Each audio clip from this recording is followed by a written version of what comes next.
सुप्रिया सुळे सुद्धा सध्या या मोर्चामध्ये सहभागी आहेत, त्यांच्याशी सुद्धा संवाद साधलाय आमच्या प्रतिनिधीनं, पाहूयात। विपक्ष का धरना जारी है। धरना को जो है संसद भवन से यहाँ पे ट्रांसपोर्ट भवन के पास रोक दिया गया। आप देख सकते हैं कांग्रेस की और तृणमूल कांग्रेस की कुछ महिला सांसद यहाँ बैरिकेड पे चढ़ गई हैं। ये राजस्थान से संजना जाटव है जो जीत के आई है भरतपुर से। साथ में आप और भी कांग्रेस के सांसद हैं जो बैरिकेड पे चढ़े हुए हैं यहाँ पर। और ये धरना प्रदर्शन वोट चोरी के नाम से जो विपक्ष ने शुरू किया था, एकजुटता दिखाने के लिए यहाँ पे आप देख सकते हैं अलग अलग तरह के बैनर आपको मिलेंगे। तृणमूल कांग्रेस का दादा ये बताइए, अलग अलग बैनर है लेकिन उद्देश्य सबका एक ही है। हिंदुस्तान एक यूनिटी इन डाइवर्सिटी है, उसका ही जो आज इधर पर देखने को मिल रहा है। अलग अलग बैनर है मगर हिंदुस्तान एक है, यूनिटी एक है, इंडिया एक है। जिस तरीके से पार्लियामेंट के अंदर सरकार ने ऑपोजिशन का गला घुटने का काम किया, उसी तरीके से बीजेपी का एजेंसी के तहत इलेक्शन कमीशन रिप्रेजेंटेटिव्स को, जो इलेक्टेड रिप्रेजेंटेटिव्स है, स्टेट के रिप्रेजेंटेटिव है, उनको जाने नहीं दे रहा है। इससे जाहिर हो रहा है क्या है। आप देख सकते हैं कांग्रेस के कई यहाँ पे विपक्ष के नेता जमीन पर बैठ गए हैं। सुप्रिया ताई, आपको तानाशाही नहीं चलेगी। वोट चोरी के बारे में क्या कहेंगे? बहुत चिंताजनक। एक सशक्त लोकतंत्र में ऐसे आरोप होना, हमारी इच्छा है पारदर्शक तरह से सशक्त लोकतंत्र। महात्मा गांधी और बहुत सारे देश के महिला और पुरुषों ने बहुत युद्ध करके जिस तरह से आपको और हमें जिस तरह से लड़े अंग्रेजों के खिलाफ, एक सशक्त लोकतंत्र के लिए हुआ। अगर लोकतंत्र में ऐसी चीजें होंगी तो कैसा चलेगा? तो मेरे ख्याल से पारदर्शक तरह इलेक्शन कमीशन ने बोलना चाहिए। इलेक्शन कमीशन को बोलना चाहिए। जी क्या कहेंगे आप? देखिए, हम और हमारे दल के सारे सदस्य लोकसभा राज्यसभा निश्चित रूप से ये जो इश्यू है इसके साथ है। और आपने देखा इसका कोई जवाब वो नहीं दे पा रहे हैं इलेक्शन कमीशन, और तरह तरह की बातें करें। इसका मतलब है कि इन लोगों ने गड़बड़ किया है। अभी और एक और जमीन पे बैठ के धरना क्यों? हम लोगों का एक ही मांग था, सदन का अंदर चर्चा चाह रहे हैं। सदन में 14 दिन से हम लोग मांग किया है शांतिपूर्ण तरीके से, अलाउ नहीं कर रहे हैं। अपोजिशन विपक्ष का नेता किसी के लिए भी बात करने के लिए नहीं दे रहे हैं। अभी हम इलेक्शन कमीशन से मिलने के लिए जा रहे थे, उसका भी अमित शाह जी ने रोक दिया। अमित शाह जी का इलेक्शन कमीशन है, अमित शाह जी का पुलिस है, और हम लोगों को जाने नहीं दे रही है। इसलिए सारे 300 संसद सड़क में बैठे हैं। ये कांग्रेस की व्हाइट टोपी, समाजवादी की लाल टोपी है, सब अलग अलग है लेकिन उद्देश्य एक है। एक ही इश्यू है हमारे लिए, एक ही इश्यू है SIR और वोट चोरी। इस इश्यू के लिए हम सारे एक साथ।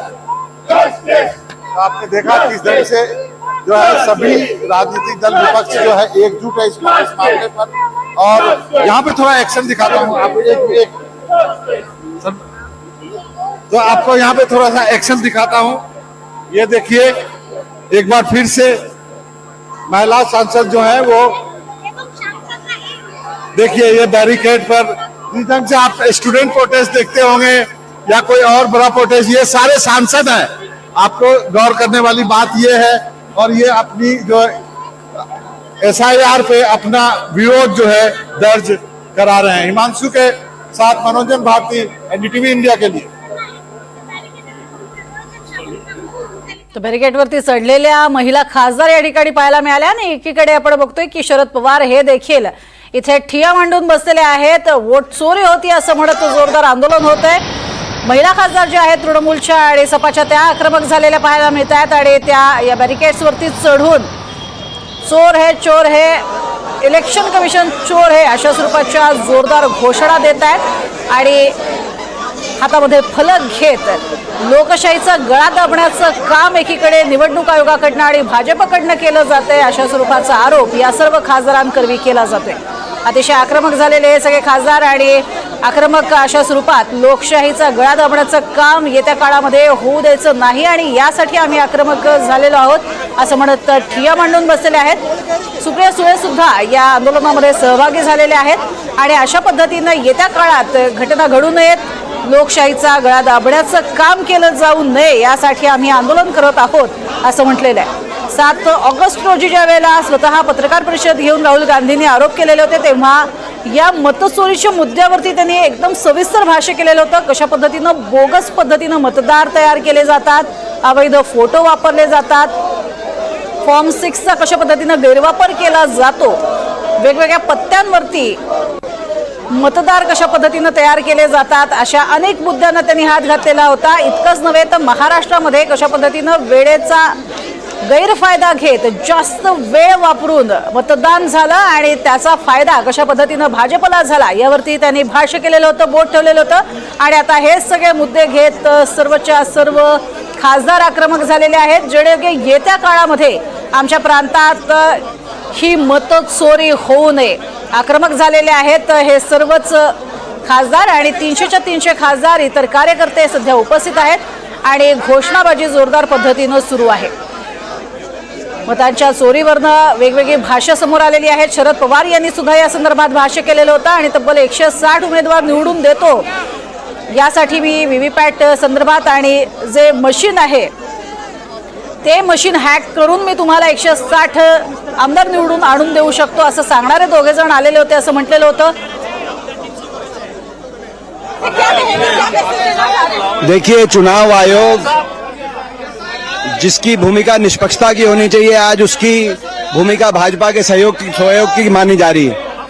ये देश के लोकतंत्र के लिए अच्छे संकेत नहीं है। देश की लोकतंत्र की साख चुनाव आयोग की साख पर टिकी हुई है। सरकार को सभी सवालों का जवाब देना चाहिए।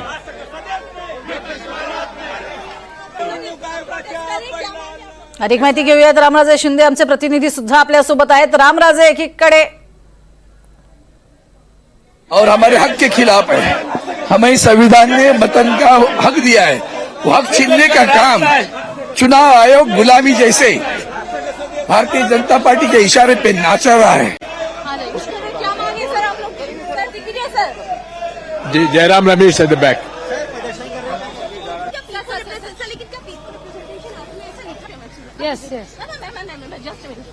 अरविंद सावंत यांनी सुद्धा प्रतिक्रिया दिलेली आहे. आमच्या हक्कांवरती गदा आणण्याचं काम केलं जात आहे आणि म्हणूनच हा मोर्चा आहे असं म्हणत ते मोर्चामध्ये सहभागी झाले. रामराजे शिंदे आमचे प्रतिनिधी आपल्या सोबत आहेत. रामराजे, ठिय्या मांडलेला आहे सर्व खासदारांनी आणि निवडणूक आयोगाकडनं नेमकं काय सांगितलं जातंय? सध्या तिथे नेमका काय गदारोळ सुरू आहे?